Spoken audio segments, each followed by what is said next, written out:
እጩዎች ከደጋፊዎቻቸው ጋር የመገናኘት እድላቸው ጭራሽ ዜሮ የሆነ ከሄደ ይሄ ምን ላደርግ ነው? ምን ልንሆን ነው? ይህን ሁሉ ሴራ አብረን የምንሰራው። ስለዚህ እኛ በህዝባችን ላይ መቆመር አንፈልግም።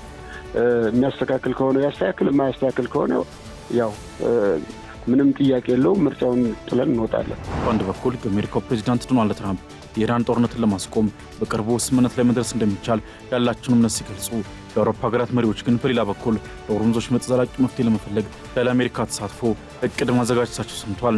ዜሌንስኪ ቀደም ብለው በዚህ ሳምንት ባደረጉት ንግግር የሩሲያ ባሊስቲክ ሚሳይሎች ለመከላከል ብቸኛ አማራጭ የሆኑት የአሜሪካ ሰራሽ ፓትሪዮት የአየር መከላከያ ሚሳይሎች ክምችት በከፍተኛ ሁኔታ እያለቀባቸው መሆኑንና ይህም ሀገሪቱን ለአደጋ እያጋለጣት መሆኑን አስጠንቅቀው ነበር። የሙያ ደህንነትን፣ ጤንነትና የሥራ አካባቢያዊ ጥበቃንና የሁለትዮሽና የሶስትዮሽ ማህበራዊ ምክክር አሰራርን በማጠንከር በህግ መሰረት የማማከርና የመቆጣጠር ተግባራትን እያመጣጠነ ስራውን የሚያከናውን አካል ስልጣንና ተግባር መዘርዘርና መወሰን በማስፈለጉ ያሰረና ሰራተኛ ህግ ሊወጣ ችሏል።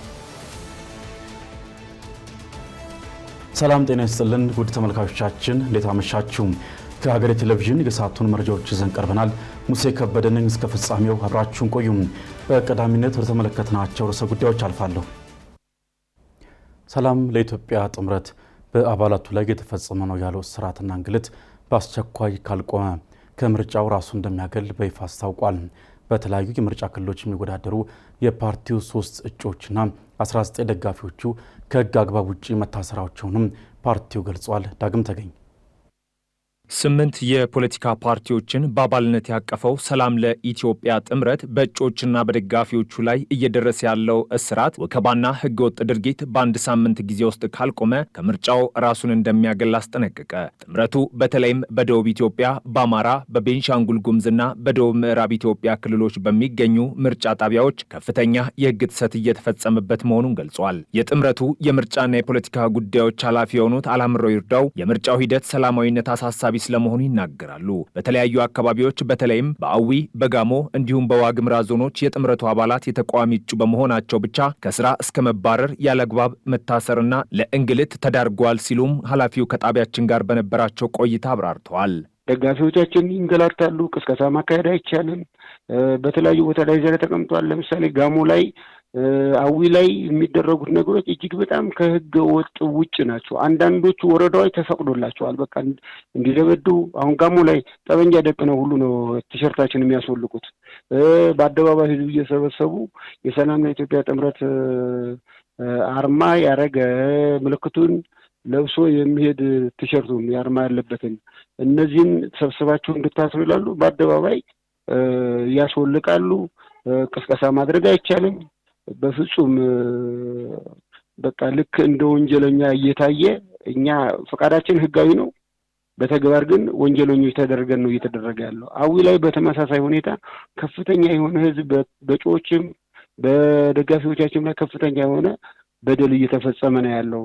ጥምረቱ ህገ ወጥ ያለውን ድርጊት አስመልክቶ ለብሔራዊ ምርጫ ቦርድ በተደጋጋሚ ቢያሳውቅም ቦርዱ እርምጃ አልወሰደም በማለት ቅሬታውንም አቅርቧል። ጥምረቱ በቦርዱም ሆነ በሚመለከታቸው አካላት በኩል ይህን የሚባል መፍትሄ ባለማግኘቱ የመጨረሻ ያለውን የአንድ ሳምንት የማስጠንቀቂያ ጊዜ መስጠቱንም ነው አቶ አላምሮ የተናገሩት። ለምርጫ ቦርድ አመልክተናል፣ በየመድረኩም ገልጸናል። ሌላ ለብልጽግና ለራሱ በመደጋገም ይሄን ነገር እንዲያስወግድ ነግረናል።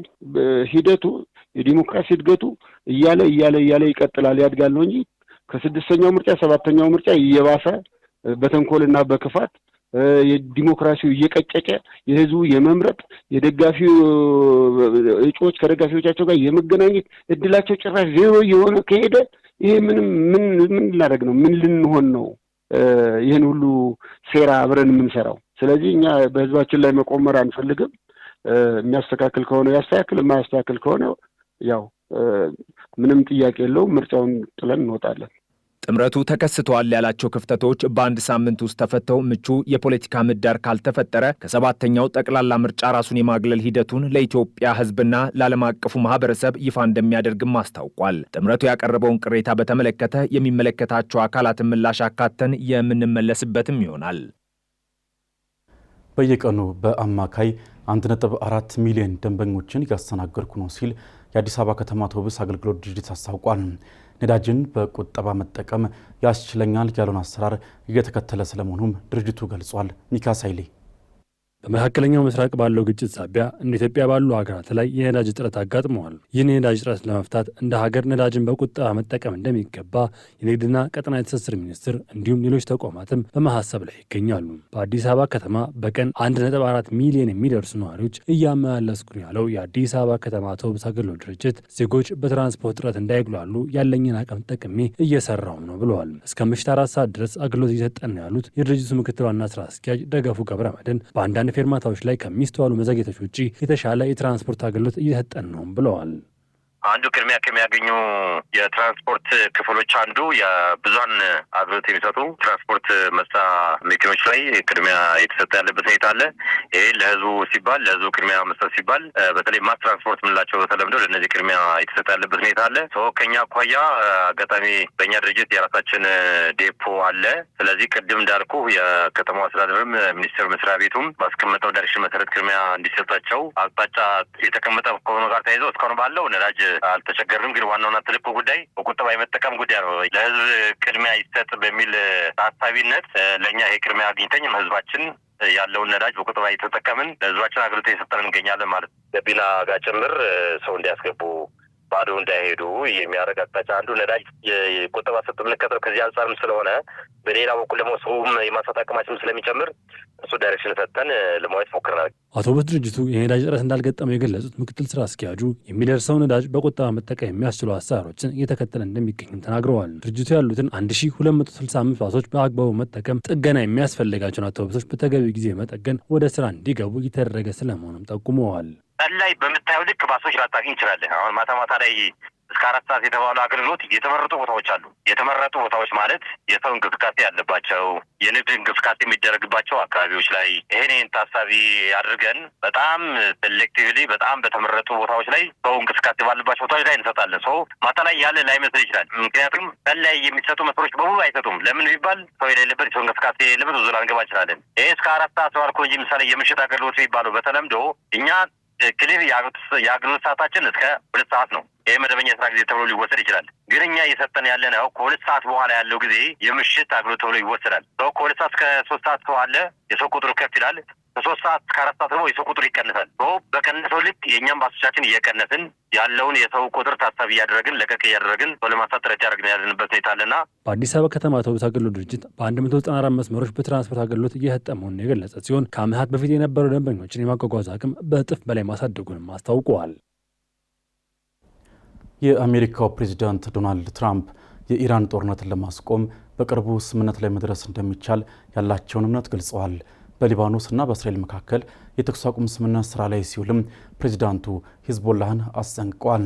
የአውሮፓ ሀገራት መሪዎች በሌላ በኩል ለሆርሙዝ ወሽመጥ ዘላቂ መፍትሄን ለመፈለግ ያለ አሜሪካ ተሳትፎ አዲስ እቅድ ይፋ ማድረጋቸው ተሰምቷል። ተጨማሪ ያለን ዓለም በአያሌን ሀገራት እልህና በጦርነት ባሩድ በታፈነችበት በዚህ ሰዓትም የመላው የሰው ልጅ የኢኮኖሚ ደም ስር የሆነው የሆርሙዝ የባህር ሰርጥ በታላላቅ የጦር መርከቦች ተከቦ ያለምን ትንፋሽ አቆሞታል። በአንድ በኩል የአሜሪካው ፕሬዚዳንት ዶናልድ ትራምፕ የኢራን ጦርነትን ለማስቆም በቅርቡ ስምምነት ላይ መድረስ እንደሚቻል ያላቸውን እምነት ሲገልጹ፣ የአውሮፓ ሀገራት መሪዎች ግን በሌላ በኩል ለሆርሙዝ ወሽመጥ ዘላቂ መፍትሄ ለመፈለግ ያለ አሜሪካ ተሳትፎ እቅድ ማዘጋጀታቸው ሰምቷል። በአሜሪካና በኢራን መካከል የሚቀጥለው ስብሰባ በሳምንቱ መጨረሻ ሊካሄድ እንደሚችል የገለጹት ዶናልድ ትራምፕም የ2 ሳምንቱ የተኩስ አቁም ስምምነት ሊራዘም ቢችልም ቴህራን ስምምነት ስለምትፈልግ አስፈላጊ ላይሆን ይችላል ብለዋል።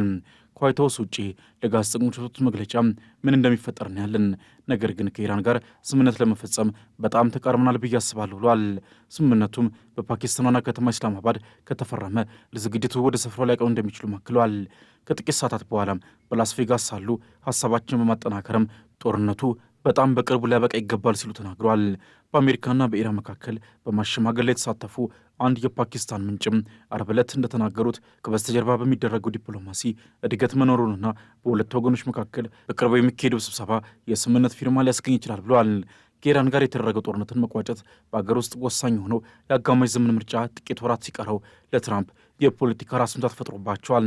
ይሁንና ትራምፕ ይደረጋል ስላሉ ድርድርም ሆነ ጦርነቱ በቅርቡ ይጠናቀቃል ማለታቸውን ተከትሎ እስካሁን በኢራን በኩል በይፋ የተሰጠው ምላሽ የለም። ዶናልድ ትራምፕ አክለው በሊባኖስና በእስራኤል መካከል የ10 ቀናት የተኩስ አቁም ስምምነት ተግባራዊ ሲሆን ከቴህራን ጋር ወዳጅነት ያለውን ሂዝቦላህን ተኩሱ እንዲያቆም በጽኑ አሳስበዋል። ሂዝቦላ በበኩሉ በሊባኖስና እስራኤል ሊካሄድ የታቀደው ድርድር ቴል አቪቭ የሊባኖስን አካባቢዎችን በህገወጥ መንገድ እንድትወር ፈቃድ የሚሰጥ መሆን የለበትም ሲል አስታውቋል። በአንጻሩ በፓሪስ ሰማይ ስር በኤልዛቤ ቤተ መንግስት ቅጥር ግቢ ውስጥ አንድ አዲስና ያልጠበቀ ታሪክ እየተጻፈ ነው። ይህ ታሪክ ደግሞ አሜሪካ የሌለችበት ነገር ግን የዓለምን ዕጣ ፈንታ ለመቀየር የሚጥሩ ሀገራት የታደሙበት ታላቅ የዲፕሎማሲና የወታደራዊ ስሌት ውጤት ነው። የሆርሙዝ ቀውስን ለመፍታት ፈረንሳይና ብሪታንያ የሆርሙዝ የባህር ነጻነትና የጉዞ እንቅስቃሴ የተባለ አዲስ ተልእኮን ይዘው ብቅ ብለዋል። በፕሬዚዳንት ኢማኑኤል ማክሮንና በጠቅላይ ሚኒስትር ኪር ስታርመር መሪነትም አሜሪካን ወደ ጎን በመተው የዓለምን የንግድ መስመር ለመክፈት የታቀደው ድፍረት የተሞላበት ዓለም አቀፍ እንቅስቃሴና በዙሪያው ያለው እጅግ ውስብስብ ውጥረትም አሁንም እያነጋገረ ቀጥሏል። ፕሬዚዳንት ማክሮን በኤክስ ገጻቸው ላይ ባሰፈሩት መልእክትም ይህ ተልእኮ ሙሉ በሙሉ የመከላከል ዓላማ ያለውና በጦርነቱ ባልተሳተፉ ሀገራት ብቻ የሚመራ መሆኑን በግልጽ አስታውቋል። ጠቅላይ ሚኒስትር ኪር ስታርመርም ኢራን የዓለምን ኢኮኖሚ ታግታለች ማለት ቢወነጅሉም የአሜሪካው ፕሬዚዳንት ትራምፕ በኢራን ወደቦች ላይ የጣሉት ያጸፋ እገዳ ደግሞ የኢኮኖሚ አደጋውን ይበልጥ አባብሶታል ብለዋል። የሆርሙዝ ስምጥ ያለ አንዳች ቅድመ ሁኔታ መክፈት የዓለም አቀፍ ማህበረሰብ ኃላፊነት ነው ያሉት ስታርመርም በፓሪሱ ጉባኤ ላይ ከ30 በላይ ሀገራትን በማሰባሰብ የጋራ ወታደራዊና ዲፕሎማሲ ጫና ለመፍጠር እየሰሩ መሆናቸውን ሮይተርስ ዘግቧል። ሩሲያ በዩክሬን ላይ በከፈተችው መጠነ ሰፊ ጦርነት ከባድ የተባለን የአየር ላይ ድብደባ ሰንዝራለች። በአንድ ሌሊት ብቻ ከ700 በላይ የድሮንና የሚሳኤል ጥቃቶችን ባሳተፈው በዚህ ከባድ እርምጃም የ18 ሰዎች ሕይወት ስለመቅጠፉ ተነግሯል። የዩክሬኑ ፕሬዝዳንት ቮሎዲሚር ዜሌንስኪ በበኩላቸው የምዕራባውያን አጋሮች የአየር መከላከያ ድጋፋቸውን እንዲያጠናክሩና በሞስኮ ላይ የተጣለው ማዕቀብ እንዳይላላ ጥሪ አቅርበዋል። ኃይለ ገብርኤል ታደሰ። ሩሲያ በዩክሬን ላይ በከፈተችው መጠነ ሰፊ ጦርነት ባለፉት ጥቂት ወራት ውስጥ ታይቶ የማይታወቅና እጅግ የከፋ የተባለውን የአየር ላይ ድብደባ ሰንዝራለች። በዚህም በአንድ ሌሊት ብቻ ከ700 በላይ ሰው አልባ ተዋጊ ድሮኖችንና የተለያዩ የባለስቲክና ክሩዝ ሚሳይሎችን በዩክሬን ከተሞች ላይ መተኮሳቸውንና ቢያንስ የ18 ሰዎች ሕይወት ማለፉ ተነግሯል። የአካባቢው ከፍተኛ ባለስልጣናትና የዩክሬን የድንገተኛ አደጋ ጊዜ ሰራተኞች በሰጡት ይፋዊ መግለጫ በጥቃቱ በደቡባዊቷ ስልታዊ የባህር ወደብ ከተማ ኦዴሳ 9 ሰዎች ሲገደሉ በመካከለኛው የሀገሪቱ ክፍል በምትገኘው ዲኔፕሮ ከተማ ደግሞ 5 ሰዎች ለህልፈት ተዳርገዋል። እንዲሁም በዋና ከተማዋ ኪየቭ አንዲት የ12 ዓመት ህፃንን ጨምሮ 4 ሰዎች ህይወታቸው አልፏል። በሌላ በኩል የሩሲያ መከላከያ ሚኒስቴር በሰጠው መግለጫ በደቡባዊ ሩሲያ ክራስናዶር ክልል ዩክሬን በሰነዘረችው ጥቃት አንዲት የ14 ዓመት ታዳጊን ጨምሮ 2 ሰዎች መገደላቸውንና 7 ሰዎች መቁሰላቸውን አስታውቋል። ይህ ከፍተኛ የአየር ጥቃት የተፈጸመው ባለፈው ሳምንት መጨረሻ ላይ ለኦርቶዶክስ ፋሲካ በዓል ተብለው ለአጭር ጊዜ የተደረገው የተኩስ አቁም ስምምነት መጠናቀቁን ተከትሎ ሲሆን በወቅቱ ሁለቱም ወገኖች በመቶዎች የሚቆጠሩ የተኩስ አቁም ጥሰቶች መፈጸማቸውን እርስ በርስ ሲወነጃጀሉና ሲካሰሱ መቆየታቸው ይታወሳል። ሐሙስ ሌሊት በ2 ሰዓት ከ30 አካባቢ የአደጋ ማስጠንቀቂያ ሳይረኖች ነዋሪዎችን ከከባድ እንቅልፋቸው በድንጋጤ የቀሰቀሱ ሲሆን ብዙም ሳይቆይ የመጀመሪያዎቹ ተከታታይና ከፍተኛ ፍንዳታዎች በከተማዋ መካከለኛ ክፍል ተሰምተዋል። በዓይን እማኞች አማካኝነት ተቀርጸው በማህበራዊ ሚዲያ ላይ የተጋሩ ምስሎች በከተማዋ መካከለኛ ክፍሎች ላይ ደማቅ ብርቱካናማ እሳት ወደ ሰማይ የሚወጣ ከፍተኛ ጥቁር ጭስ ታይቷል። የኪየቭ ከተማ ከንቲባ ቪታሊ ክሊችኮ በቴሌግራም ገጻቸው በሰጡት መግለጫ በጥቃቱ ከተገደሉት 4 ሰዎች መካከል የ12 ዓመት ታዳጊ ይገኝበታል ያሉ ሲሆን በተጨማሪም 45 ሰዎች ከባድና ቀላል የአካል ጉዳት ደርሶባቸዋል። ከንቲባው አክለውም የነፍስ አድን ሰራተኞች በከተማዋ መካከለኛ ክፍል በምትገኘው ፖዲል ዲስትሪክት ውስጥ ሙሉ በሙሉ በፈረሰ የመኖሪያ ህንጻ ፍርስራሽ ውስጥ ህይወትን ማዳን መቻላቸውን ገልጸዋል። በከተማዋ ሰሜናዊ ክፍል ደግሞ 4 የአደጋ ጊዜ ሰራተኞች በስራ ላይ ያሉ ጉዳት ከደረሰባቸው መካከል እንደሚገኙ በት አስታውቋል።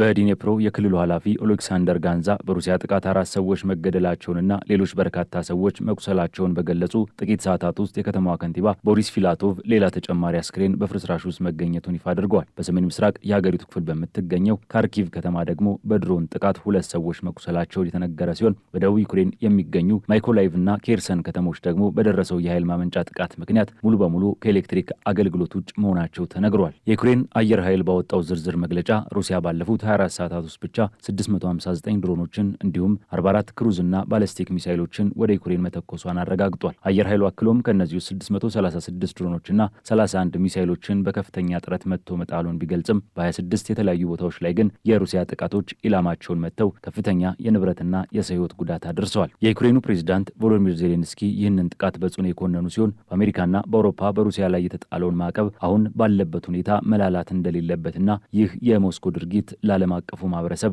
ትልቅ ማሳያ መሆኑን ገልጸዋል። ሩሲያ ሙሉ ውርርዷን በጦርነትና በውድመት ላይ ማድረጓን የገለጹት ፕሬዚዳንቱ የንጹሐንን ሕይወት በሙሉ አቅማችን መጠበቅና ለሰላምም በሙሉ ኃይላችን መታገል አለብን በማለት ለምዕራባውያን አጋሮቻቸው ጥሪ አቅርበዋል። ዜሌንስኪ ቀደም ብለው በዚህ ሳምንት ባደረጉት ንግግር የሩሲያ ባሊስቲክ ሚሳይሎች ለመከላከል ብቸኛ አማራጭ የሆኑት የአሜሪካ ሰራሽ ፓትሪዮት የአየር መከላከያ ሚሳይሎች ክምችት በከፍተኛ ሁኔታ እያለቀባቸው መሆኑንና ይህም ሀገሪቱን ለአደጋ እያጋለጣት መሆኑን አስጠንቅቀው ነበር።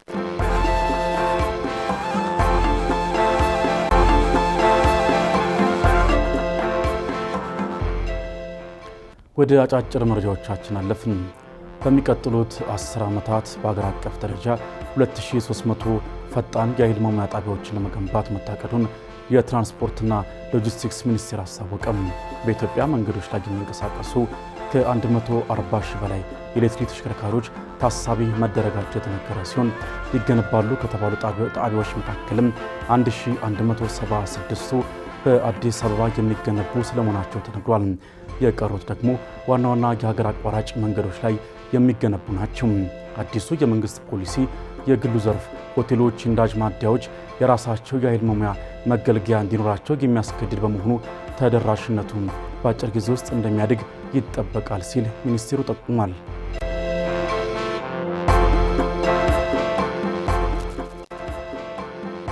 ኢትዮጵያ በአስቸኳይ የዕዳ ሽግሽግ ስምምነት ላይ ካልደረሰች እስከ 2037 የዕዳ ክፍያዋ ከአጠቃላይ የመንግስት ገቢ 91 በመቶ ሊደርስ እንደሚችል ተነገረ።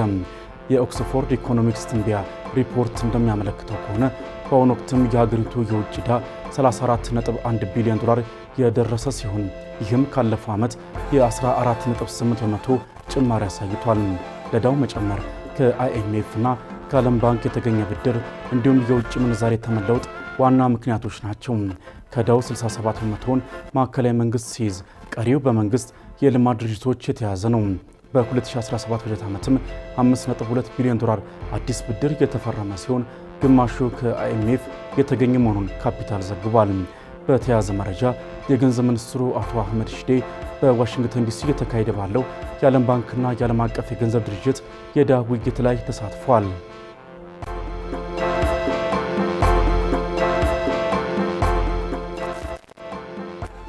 በእናቶች ደም መፍሰስ ምክንያት የሚመጣን ሞት ለመቀነስ የሚያስችል መመሪያ ይፋ ተደረገ። መመሪያው ጤና ሚኒስቴር ከወሊድ በኋላ ለሚከሰት ደም መፍሰስ የሚሰጠው ኦክሲቶሲን የተሰኘው መድኃኒት የቅዝቃዜ ሰንሰለቱን ጠብቆ ተደራሽ እንዲሆን ለማድረግ ለክትባት አገልግሎት የሚውሉ ማቀዝቀዣዎችን መጠቀም የሚችልበትን አሰራር የሚፈጠር መሆኑ ተነግሯል። እናቶች ከወሊድ በኋላ በሚከሰት የደም መፍሰስ ምክንያት እየሞቱ እንደሆነ በጤና ሚኒስቴር የእናቶች ሕፃናትና አፍላ ወጣቶች ጤና መሪ ስራ አስፈጻሚ ዶክተር ማራሚያ ታስፋው ተናግሯል። የኦክሲቶክሲን ጥራቱን ጠብቆ አለመሰጠት ከሚታዩ ክፍተቶች መካከል አንዱ መሆኑ ሲነገር ይህ መመሪያ ችግሩን እንዲፈታ መዘጋጀቱ ተገልጿል። ኦክሲቶሲን ከ2 እስከ 8 ዲግሪ ሴልሺየስ በሆነ ቅዝቃዜ መጠበቅ እንዳለበት ከሚኒስቴሩ ያገኘነው መረጃ ያሳያል።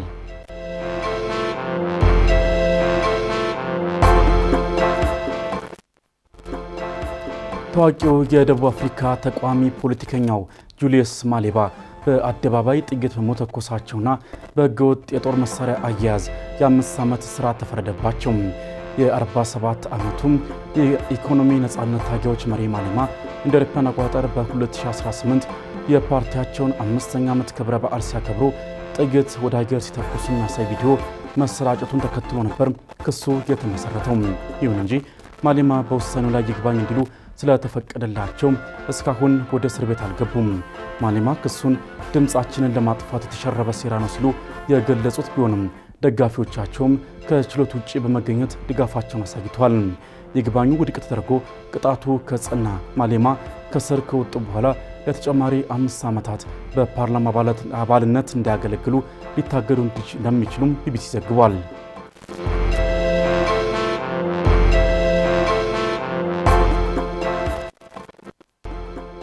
በመጨረሻም የጃፓን መከላከያ ኃይል መርከብ በታይዋን የባህር ሰርጥ ማለፉን ተከትሎ ቻይና ሆን ብሎ የተቀነባበረ ትንኮሳ ነው ስትል አጥብቃ ተቃወመች። ለዚህ ድርጊትም ጃፓን ማብራሪያ እንድትሰጥ ቻይና ጠይቃለች። የቻይና የውጭ ጉዳይ ሚኒስቴር ቃል አቀባይ እንደገለጹት የጃፓን ድርጊት ወታደራዊ ጉልበትን ለማሳየት የታለመና ቀደም ሲል የነበሩ ስህተቶችን የሚያባበስ ነው ብሏል። በሁለቱ የእስያ ግዙፍ ኢኮኖሚዎች መካከል ያለ ግንኙነት ይበልጥ የሻከረው የጃፓን ጠቅላይ ሚኒስትር ቻይና በታይዋን ላይ ኃይል የምትጠቀም ከሆነ ጃፓን ወታደራዊ ምላሽ ልትሰጥ ትችላለች የሚል አስተያየትን ከሰጡ በኋላ ነው። ቻይና ለዚህ ምላሽ ይሆን ዘንድም ከጃፓን በሚገቡ ወታደራዊ ጠቀሜታ ያላቸው ምርቶችና በቱሪዝም ላይ የቅጣት እርምጃዎችን መውሰድ ጀምራለች ሲል ሮይተርስ ዘግቧል።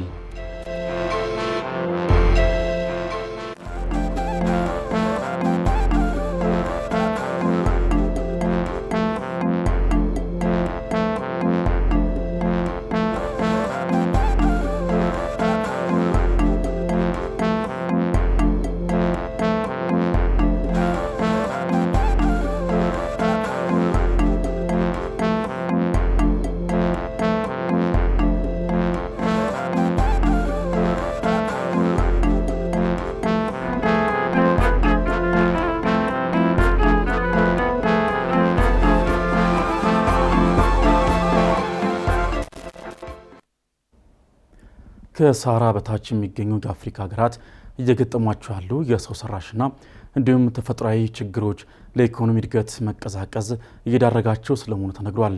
ሀገራቱ ባለፈው የፈረንጆቹ ዓመት 2025 ላይ የኢኮኖሚ እድገታቸው በለውጥ ጎዳና ላይ የነበረ ቢሆንም በተያዘው የ2026 ዓመት ግን ሊመዘገብ የሚችለው ውጤት ተቃራኒ ሊሆን ይችላል ሲል ዓለም አቀፉ የገንዘብ ድርጅት ገልጿል። ምረት ደግፍ በቢዝነስ ጥንቅሯ ተመልክተዋለች።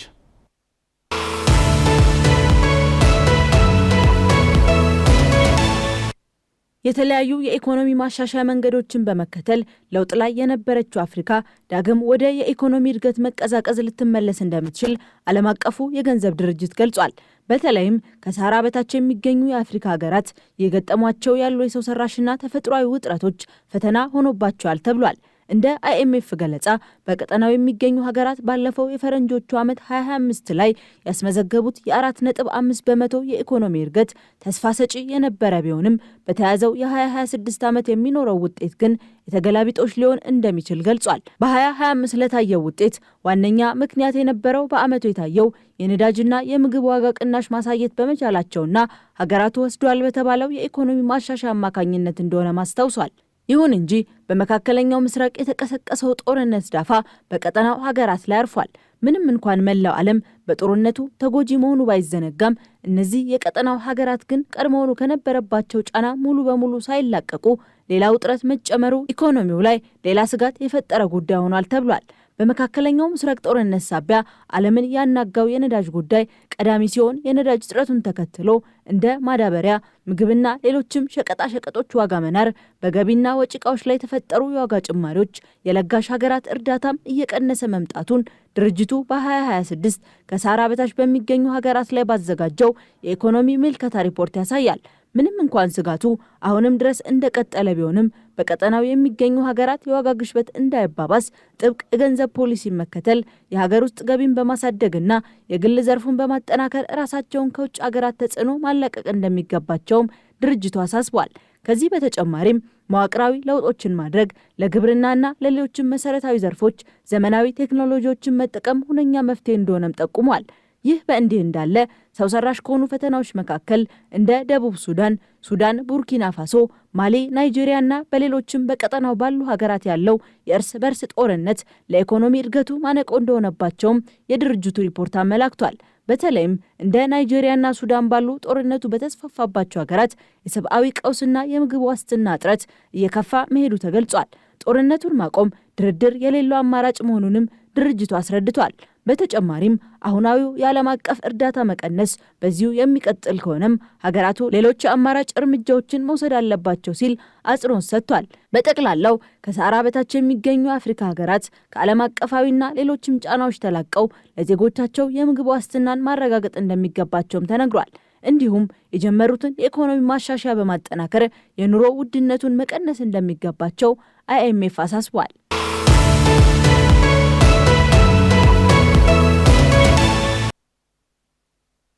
በርካታ የስራ መሪዎች በሕግ የሚሰጣቸውን ጥበቃና የሚጠበቅባቸውን ተጠያቂነት ባለመረዳታቸው ለከፍተኛ የህግ ውዝግቦች ሲዳረጉ ይስተዋላል።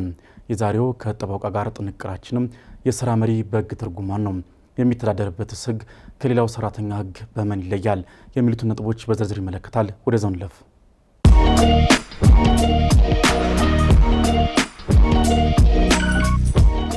ጤና ይስጥልን። ጠበቃ እንዳርጌ ካሴ ነኝ። የስራ መሪ ስለሚተዳደርበት ህግ ነክ መረጃ ላካፍላችሁ።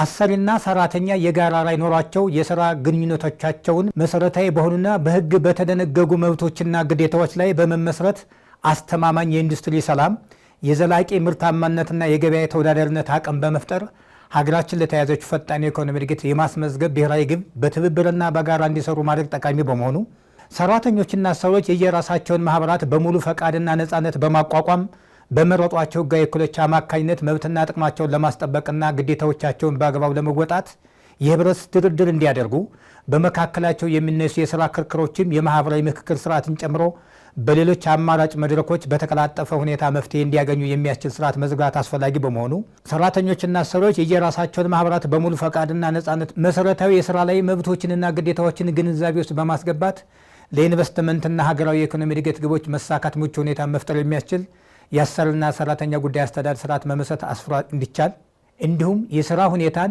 የሙያ ደህንነትን፣ ጤንነትና የስራ አካባቢያዊ ጥበቃንና የሁለትዮሽና የሶስትዮሽ ማህበራዊ ምክክር አሰራርን በማጠንከር በህግ መሰረት የማማከርና የመቆጣጠር ተግባራትን እያመጣጠነ ስራውን የሚያከናውን አካል ስልጣንና ተግባር መዘርዘርና መወሰን በማስፈለጉ የአሰሪና ሰራተኛ ህግ ሊወጣ ችሏል።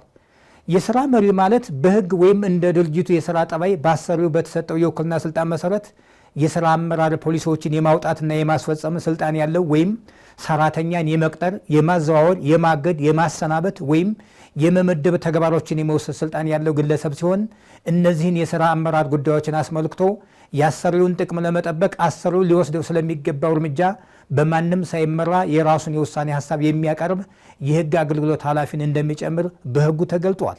አንድ ሰራተኛ የስራ መሪ ነው ወይስ አይደለም የሚል ክርክር ሲነሳ እነዚህ ከላይ የተገለጡት መስፈርቶች ወሳኝ ናቸው። በተግባር በፍርድ ቤት ክርክር እንደምንመለከተው አንዳንድ ሰራተኞች ቅጥር ሲፈጽሙ በስራ መዘርዘራቸው ላይ የስራ መሪ መሆናቸውን የሚያሳይ ሀሳብ የሰፈረበት ቢሆንም ነገር ግን በተግባር አንድ የስራ መሪ የሚያከናውናቸውን ስራዎች የማይሰራ ከሆነ እንደ ስራ መሪ ሊቆጠር አይችልም። በተቃራኒው አንድ ሰራተኛ ሲቀጠር ተራ ሰራተኛ መሆኑን የሚያሳይ የቅጥር ደብዳቤ ከተሰጠው በኋላ በተግባር እያከናወነ ያለው አንድ የስራ መሪ የሚያከናውናቸውን ተግባር የሚፈጽም ከሆነ የስራ መሪ ከመሆን አያልፍም። ዋናው ነገር በቅጥር ደብዳቤ ላይ የተገለጠው ስያሜ ሳይሆን በተግባር ከሚያከናውነው ስራ ላይ ነው። የስራ መሪ ከአሰሪው ጋር አለመግባባት ሲከሰት ክርክሩ የሚመራው በአሰሪና ሰራተኛ ህጉ ሳይሆን በ1952 ዓ.ም በወጣው የስራ ውልን በተመለከተ ህግ መሰረት ሲሆን ክስ ሲያቀርብ የዳኝነት በመክፈል ወይም በድሃ ደንብ መሆኑ ሊታወቅ ይገባል። አመሰግናለሁ።